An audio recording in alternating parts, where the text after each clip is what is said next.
The Amsterdam mayor has retracted some of her statements, specifically when the Amsterdam pogrom, as we call it, happened. She also said that it was a pogrom and that basically, or it was reminiscent of the pogroms, that sort of basically hunting of Jews.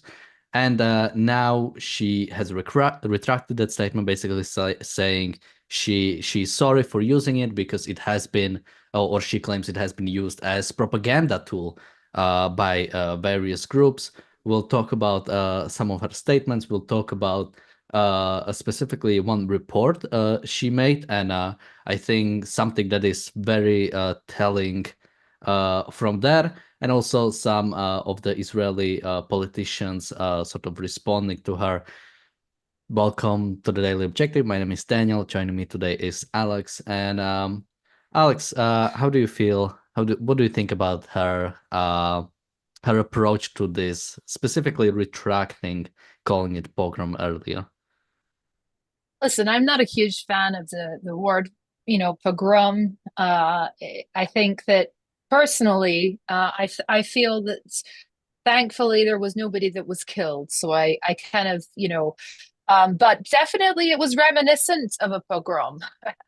So, but then when I actually was researching a little bit further into it, I understood that she probably had to retract those statements because the threat of her government actually be the threat of there's threats now of the Dutch government actually being the parliamentary democracy actually being the parliament, because they have a parliamentary democracy, so they must have a coalition, that it is threatened to be toppled, because there was some members who were pretty unhappy and quit.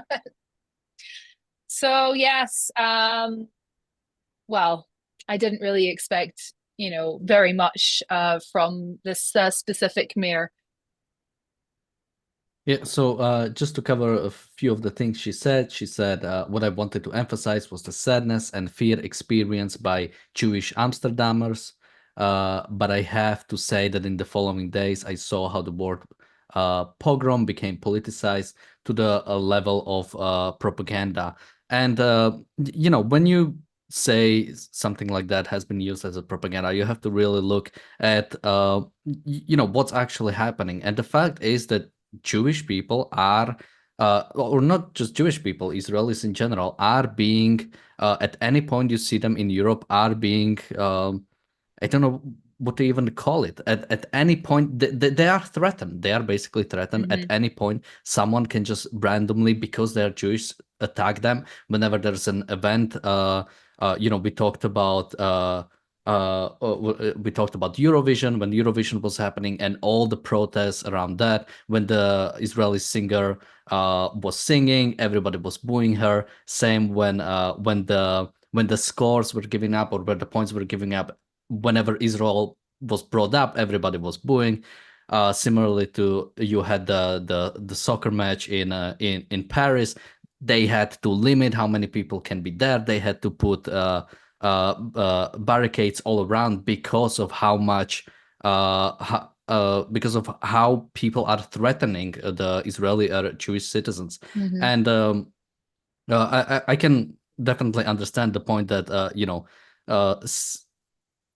I don't want to give in to the point too much, but sort of like calling everything pogrom can get basically, it's the word starts losing meaning. But when you have yeah, something like that, some as she said, reminiscent of a pogrom, and after that, after well, everybody forgot about it. Now I can take it back.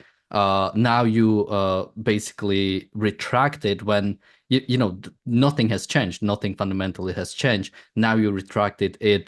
I think it really fuels more of this hatred, basically saying, "Hey, we can actually get away with it. No one will even call it for what it is." What do you think, Alex?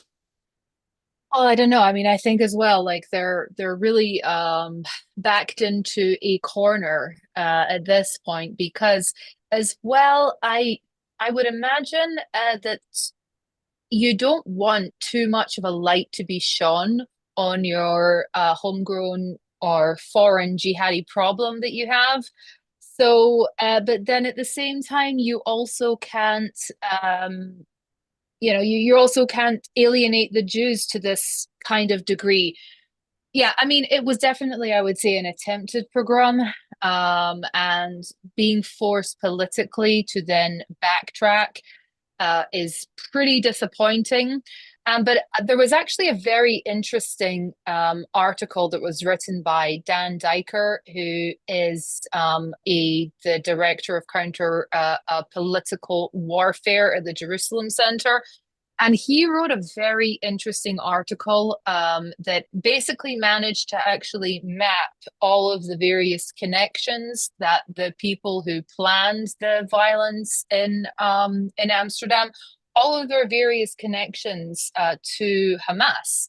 And if I was the mayor or if I was somebody else who was involved in a prominent position in government, I'm not so sure I would feel so comfortable with the Israelis raising these kinds of, uncomfortable facts, especially when there is a coalition, in the wider government that's made up of, that's made up of people like Nora Achenbar, who is of Moroccan descent, who she was the junior finance minister and she quit the government after she some ministers had actually kind of raised the fact, raised the uncomfortable truth that there was a lot of Moroccan youths that were involved in this particular event.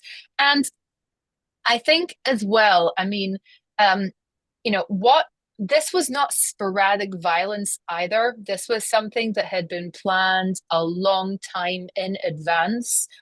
So you can't really say that there was anything specific that the Israeli team did, that would have led to sporadic violence, after the game. If that is shouting offensive remarks, if that is being cruel, if that is, taking a flag or I don't know what, right? That, then that violence typically happens between two groups of people who were at the game. That is football hooliganism. It happens every day of the week in Europe. But something like this being planned, coordinated with the taxi drivers, coordinated on social media, and then those attacks actually being live streamed. So this is, a Hamas tactic. And even, the day after, you had people marching through the streets of Amsterdam with ISIS flags. All right. I mean, this is very uncomfortable. This is very uncomfortable for them. It's not uncomfortable for me. I mean, the writing has been on the wall for decades now. Yeah, and we've talked also basically afterwards, after the Amsterdam pogrom, the Israelis basically left. Israel sent the plane. Pretty much all of them left. Yet the protests, despite basically protests being banned, they were continuing. Unless you want to tell me that few flags being torn down now inspired week or almost weeks long protest for Palestine, but basically against Israel. Again, you're trying to hide behind what is actually happening. Just continuing with some of her statements, the Israeli government speaks about a Palestinian pogrom in the streets of Amsterdam as a political statement to incriminate Muslim Moroccans. I did not mean that. I want no connection to the way they use this term in a political manner or as propaganda. And I think something that was later mentioned by one of the Israeli politicians was it wasn't the Israeli politicians who started using it. It was the Amsterdam politicians and Amsterdam mayor who first used this term because, again, those Amsterdam politicians recognize what it was and what was actually happening. And now, again, sort of putting it on the Jews. It's, they started Yeah. it. They are trying to use it as propaganda. Hmm. Yeah. Well, I can see how that would be extremely, extremely uncomfortable for them. And she so I mean it's not it's also just even the whole idea about calling, October 7th a massacre. So if somebody originally had called it that, let's say Hamas originally called it that, and then the Israeli government is continuing to call it that, a massacre, is that, is that, and then Hamas goes, no, it was never a massacre. We don't want anything to do with it. You actually cannot have your cake and eat it as well. At some point, you are going to be faced with something that's I would say it's going to be very, very uncomfortable for you. I mean, this has been a really terrible experience, I would say, for Amsterdam. I'm not really sure. I'm not really sure if this is going to be a place that is going to. I mean, it's been a really terrible PR exercise for everybody there. And as mayor, do you not take some degree of responsibility? Now, all of a sudden, the responsibility, instead of being on her as the mayor, right? You're a person with enormous power. So instead of the responsibility being on you as the mayor, no, you have to put it on somebody else. You have to shift the blame. You have to say it wasn't really that bad. Come on. I mean, I don't agree with that term that was used. It was their fault. It was those people's fault because you can't. The blame sits with you. I mean, the blame sits with her, and it sits with many many other people. But also, in it sits. I mean, it sits with her, and no amount of, I would say, linguistic gymnastics are going to be able to shift that easily. Yeah, I mean, when it comes to direct blame, it's sometimes hard to specifically say it on her, but the responsibility is on her. She's the basically one in charge. Uh, she's the mayor. She's the one in charge of the town. Something that happens under her watch is her responsibility, and she needs to come out with solutions to it. And after this, Mayor Halsema has submitted a 12-page report about what has happened. And something that she did is she claimed that the Maccabi fans committed provocations that led to the violent eruptions. I think also specifically what happened in the past days was a poisonous cocktail of anti-Semitism, soccer hooliganism, and anger about the war in Palestine and Israel in the other parts of the Middle East. And again, trying to bring in it wasn't just for just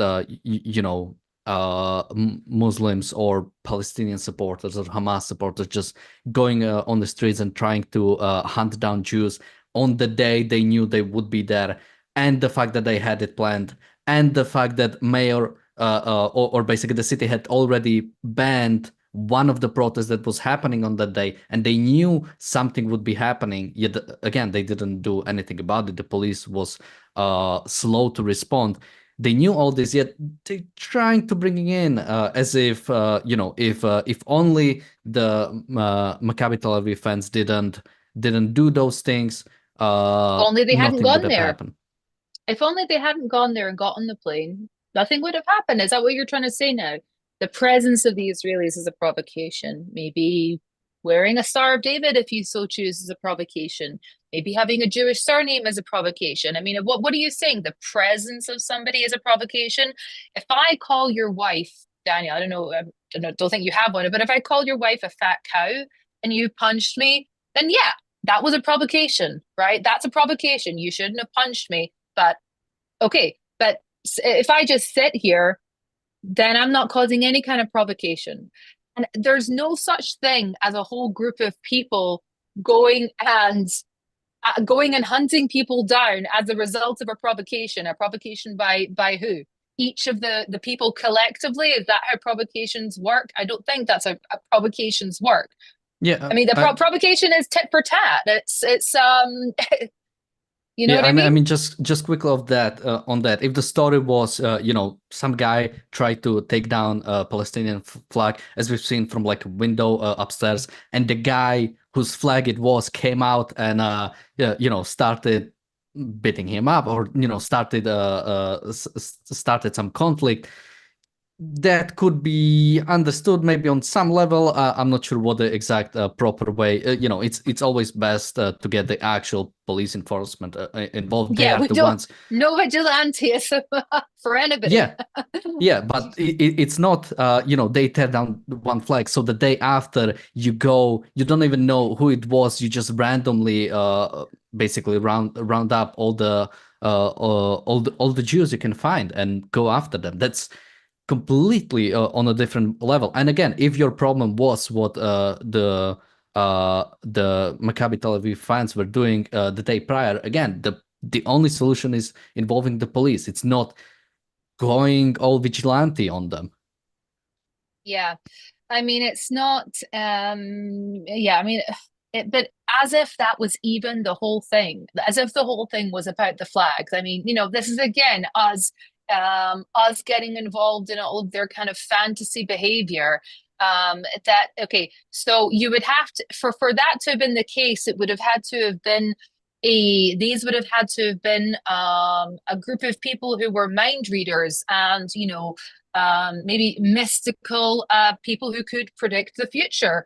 They were able to get a premonition. Okay, but days before an event happened, that a supposed a flag being disrespected, and that they managed to get that premonition days before, and then they went out to defend the honor of the flag. Okay, so we're just living in complete fantasy land here.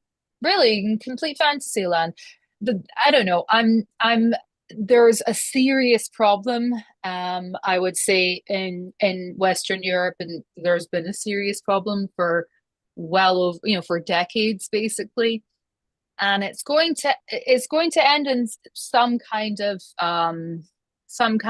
tremendously uncomfortable incident for everybody, because the Jews are always a very nice way to start off. It's a very nice way to start off because there's great hatred for the Jews, but it's never going to end there. It never will, and it hasn't. I mean, it's continued. There's been a lot of behavior over the past few decades in Europe against people who draw offensive cartoons of Muhammad. Was that a provocation? Because that was also used as an excuse, I remember, back then, that they shouldn't have done it. Okay, they should have known, they should have realized that you just don't do things like that. Really? I mean, it just seems to me as, eh, you know, yeah, okay, fine. So the presence of the Israelis was a provocation, same way as drawing Muhammad was a provocation. Yeah, I mean, I'm not even sure how old I was when the whole thing about the drawing of Muhammad came about. But yeah, the fact that basically what came out of it was, well, we shouldn't really, we shouldn't really offend the religion. We shouldn't really do that. Instead of saying, hey, we in the West have free speech, and if someone wants to uh, insult some religion, or if someone wants to do a satire, then they have a full right to do so. And if someone tries to blow them up because of that, if someone tries to attack them because of that, then they will be dealt with swiftly. They will be dealt with as necessary according to law. The fact that what came out of that was this sort of like, yeah, really, we shouldn't be offensive, was, I think, a great loss for free speech. Yeah. And I mean, listen, I don't remember what age I was when the Salman Rushdie the Satanic Verses thing happened, because that was a very, very, very chilling moment for everybody. You would see scores, hundreds of people marching through the street, burning books, threatening to kill anybody who would print a book, threatening to kill anybody who would sell the book. I mean, Salman Rushdie's book, I mean, I'm not even sure. I mean, these people definitely didn't read the book to understand what the whole thing was about, a dream sequence and an interpretation of a dream. It was, it was this idea that it was the Iranian leader came out and said, this book is dangerous. This book is, you have to burn the book. You have to kill anybody you have to kill Salman Rushdie. Salman Rushdie was in hiding for something like 2 years. I mean, he was in hiding officially, like with the police, like with a policeman stationed outside of his house every day for 2 years, not living at home, not being connected in any way to his family, and he then, was in some degree of hiding after that, and they still managed to stab him at a book signing in New York. And that entire book, I remember people said that was a provocation. He shouldn't have written it. He's written, I mean, he's a Muslim. He's written, I remember, and also Salman Rushdie wanted to meet with the supreme leader of Iran, and wanted to also, he made this very public declaration that he was now a, law-abiding Muslim, and that he completely disavowed the book. I don't blame him. He was terrified. For good reason, he was terrified. But there was a huge amount of debate that surrounded it at the time of, hang on a minute, are these or is this, culture, is this religion really compatible with our values? And then that, just completely got lost until Charlie Hebdo. And so it'll take something like that to wake everybody up. We have a few super chats. First, thank you, PC, for a super chat. He says, she is bad, referring to the mayor, definitely. Thank you, Jonathan, for your super chat. Thank you, Bonnie, for a super chat. Thank you, Mark, for your super chat. Thank you, PC, again, for a super chat. He says, another mayor in Canada compared Sinwar to Mandela. I mean, I've seen those a lot. Yeah, basically, violent resistance. It's all the same. And we have one more super chat from PC. Thank you so much. He says, Alex, yes, there is great hate for us Jews. That's why Israel is important. Yeah, I mean, again, I'm not sure if Alex, you've seen it, but there was one protest in London where I think someone involved with the I think it's called Stop Anti-Semitism organization, or something Mm-hmm. similar to that. And basically, they wanted to just appear at a pro-Palestinian protest, and a policeman said, "Hey, you cannot be here. It's not safe for you. You're quite openly Jewish, and we cannot ensure your safety if you stay here." And that is like a real resignation of what the West stands for. The fact that yes, something like free speech or being able to walk down the street is something no one campaign against anti-Semitism. Thank you. That's the one. Yeah, something like that should be like a fundamental base. And when the West gives up on that, I mean, what else do we have? If now again, we are like subjugated to like these like savage countries, basically, Mm-hmm. because Iran is willing, or because some terrorist groups are willing to kill over pictures of Muhammad or over some books. Now we basically resignate to them. Those again, puny countries that are that people are there miserable. The nation itself is horrible. When Israel attacks them, they are not able to defend themselves because of their philosophy, because of Yeah. how anti-human their philosophy is. And yet we don't have the confidence to stand up to that. Not even like morally, not even morally say this shouldn't be tolerated. Mhm. Well, it's also just that this is not. You also have to strongly think about kind of there. When you're bringing a whole like a lot of people from a specific culture who don't have that historical norm or that legal norm of being able to freely protest and being able to do being able to criticize the government, or being able to do, you have to, I think that this has been a kind of a huge failure of the West, is that when you have immigrants in and you know that that's the problems, that that's the culture that they're coming from, you do have to explain to them what your values are and why your values are good. And if you can't explain why the values of the West are good, then you're just, I'm not saying I agree with immigration. Immigrants should be able to come, and immigrants should be able to become part of a country and to become part of a society. But you also have to do some degree of I think, explaining, or even you don't need to have it done in a classroom. Explain with your actions. Explain with your actions what your culture is and why your culture is superior to all of the inferior cultures that are in the Middle East, because it's entirely, you know, they can't produce anything because they're dictatorships. They can only produce other dictatorships. Really, and that's why people want to come to. That's why people want to come to Europe, and that's why people want to go to the United States, because that is the culture that can produce something. Yeah, we have to record. Well, one, we have to recognize that there are battle cultures, and this is not something that's ethnic. This is not something that's physiological. That it just happens to No, be. There is yeah. philosophy behind it, and it takes achievement. It took an enlightenment. It took hundreds of years of progress to basically achieve that, and it cannot be.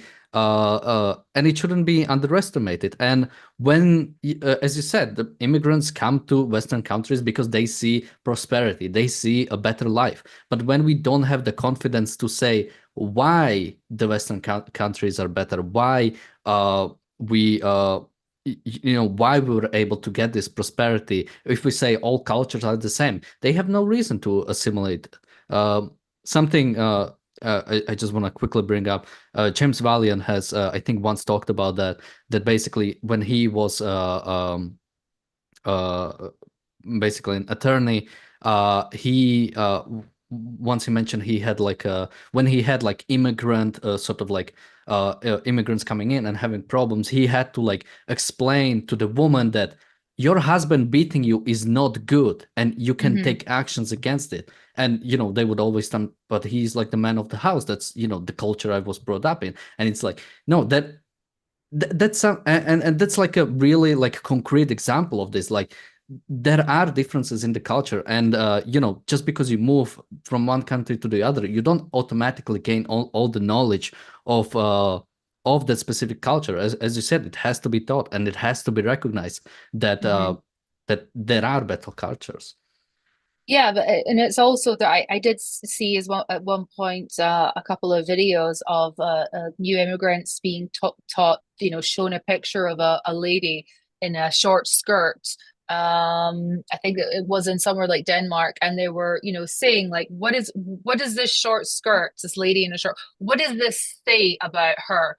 And so they had all these kinds of well, basically that she's, she's I don't know, I can't think of the politically correct term, not politically correct term, but the nice term that you can say on YouTube, that she's asking for it basically. They had to explain no. So, you may need to think about whether or not you want to bring a tremendous amount of that, kind of that culture in without being able to answer it with your Western culture.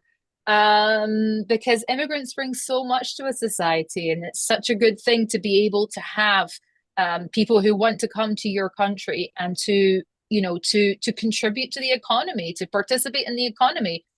But there's also an ideological economy that's going on. Yeah, I mean, just to finish on that point, like English food sucks. I mean, I'm sorry. You need immigrants. I mean, there's no other way around it. But that's why.